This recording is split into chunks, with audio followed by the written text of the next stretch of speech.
Hey guys, this is Lennon. We're back at another ranking video. And today, I'll be ranking all 7 of the Despicable Me films, including Minions and Monsters. Coming in last place, we got Minions.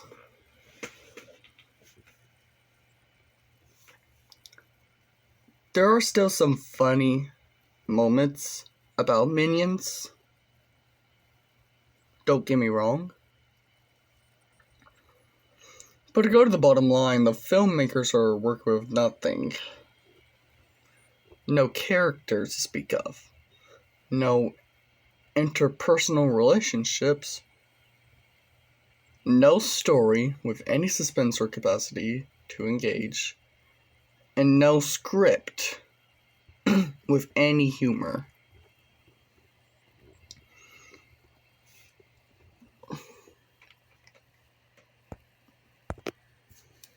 We had the Minion Trio being recruited by Scarlet Overkill, which she calls them traitors, because she thinks that Kevin stole her crown. I believe I was mentioning the right Minion.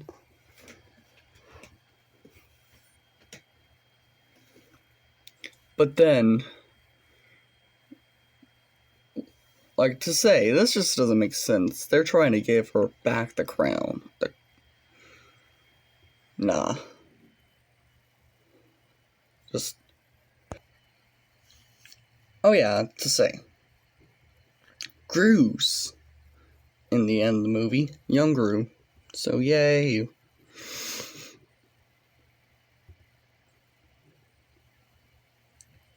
Yeah, it's not entirely worth it. Just watch scenes of the movie that you actually think is funny. Don't just watch the whole movie. So last place, we got Minions. Now coming number 6, we got Despicable Me 3. So we got Gru and Lucy be on a mission to stop this former 80s child, I don't know how to pronounce the first name, but his last name's Brat. And Gru has a brother.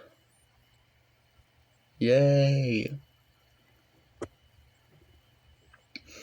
But to say the movie suffers both a lack of new ideas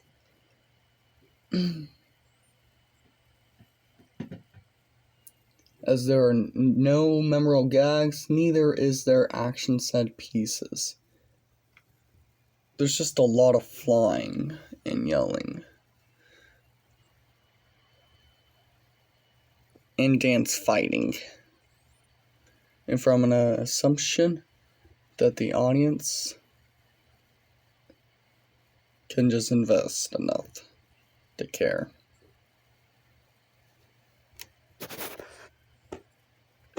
So yeah. If I was to just exclude all 3 of the Minions movies, this would be the worst one. Because this just makes the least sense. So coming in number 6, we got Despicable Me 3. Coming in number 5, we got Despicable Me 4.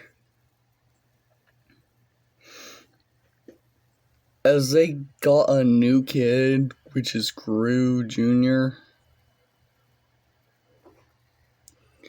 and then Maxine, which Will Ferrell voiced instead of Megamind from Megamind vs. the Doom Syndicate, so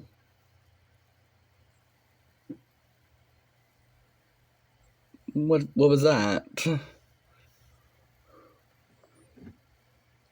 Doesn't Universal own both Illumination and DreamWorks now? Whatever, again, I'm gonna get distracted, but to say, what I do actually like is how they form these 4 minions into superheroes.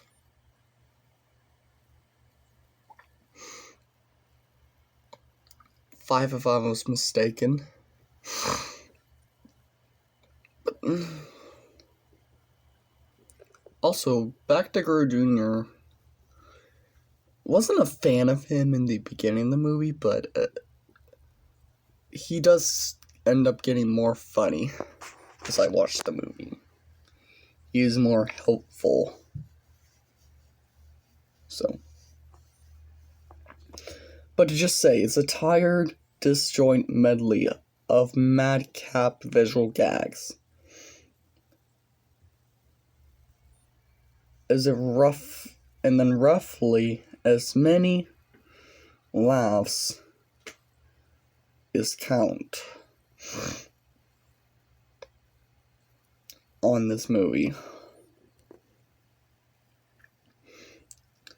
And the reason why it's above 3 is because I still think this is more entertaining than Despicable Me 3. So, to say, coming number 5, Despicable Me 4. Coming in number 4, we got Despicable Me 2. With Gru being recruited by an anti-villain league to face a new criminal.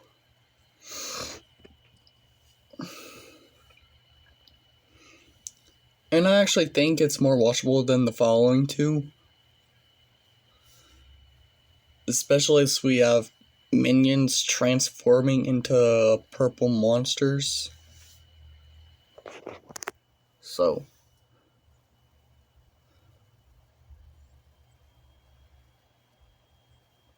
Almost like a kid will like a monster minion toy.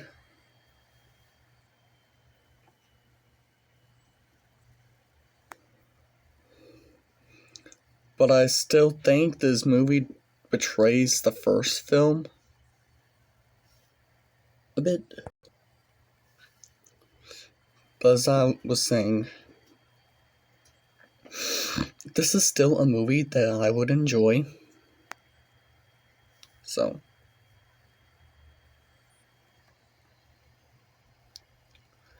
Coming in number 4.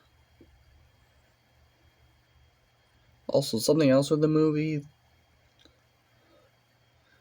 This is the first movie with Lucy, so bring that in mind. And then Gru's on a mission to save her.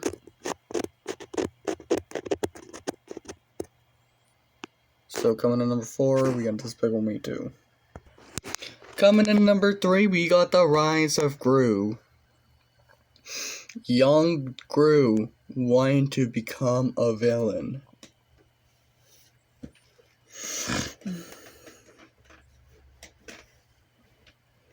Although it's barely distinguishable from any of the others, this is still a really fun movie. A really solid movie.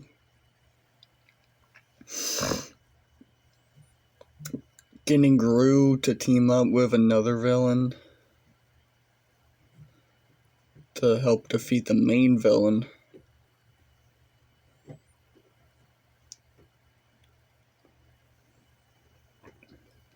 As we got like a fair number of jokes and references to other characters in the franchise. And then the way that the minions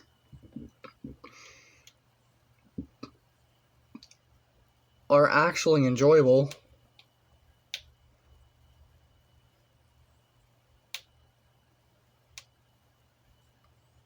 Like, don't get me wrong, I wasn't a fan of Minions.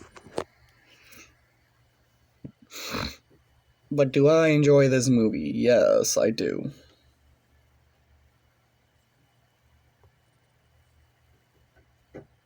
So, if you want to be prepared for Minions and Monsters, just skip to this movie and don't just watch Minions.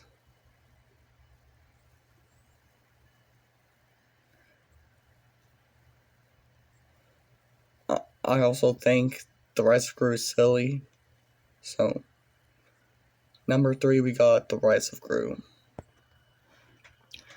Coming in number 2, what used to be Illumination's only good movie, the original Despicable Me. And we have Gru starting off as a villain like Megamind, being on a mission to steal the moon. And then he hired the girls so that he can sell robot cookies to Vector, the antagonist. Also, Illumination's best antagonist.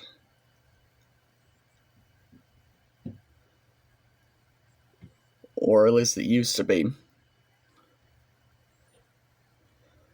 But to say,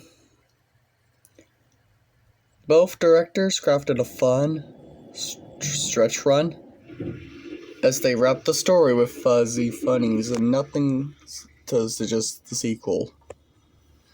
And also, the Minions barely have anything to do with the movie, so I'll also give it that, because the Minions are usually annoying. With the exception of this most recent movie, Minions and Monsters. Saying right now, this is the new best Illumination movie, which was a surprise, which I didn't even expect this movie to be that great. So to say, this movie is about the Minions being on a mission to face a monster to make their movie. They are trying to make a movie. So, how fun. And then this small green guy that they accidentally got out, I forgot to mention in my review. I thought it's really cute. The design's really cool. That green design is really cool.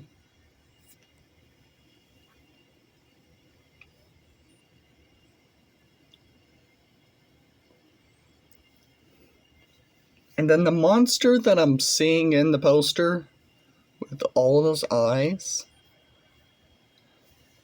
Yeah, that's a really cool monster. As the movie ultimately blends the convention. Like, still weird, but it's willful popular entertainment. Running time that it holds the goodwill.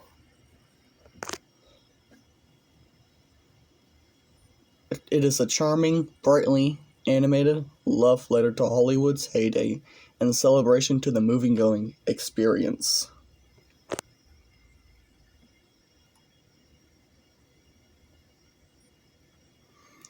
And again, as I said in my review, I remember saying that in my review, if you see my top 10 most surprising movies of 2026 in the future, and you end up seeing this, do not be surprised if you see this movie in my top 10 most surprising movies of 2026 in the future. I repeat, do not be surprised.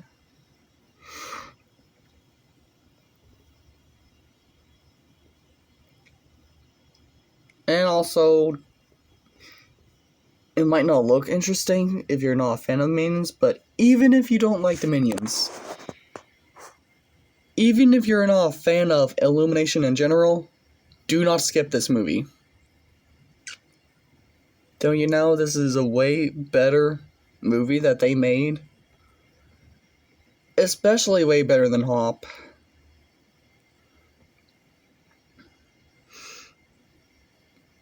And to say, elimination will always do a better job than Hop, so. But besides that, hope y'all enjoyed the video. Don't forget to like and subscribe. And I'll see y'all in the next video.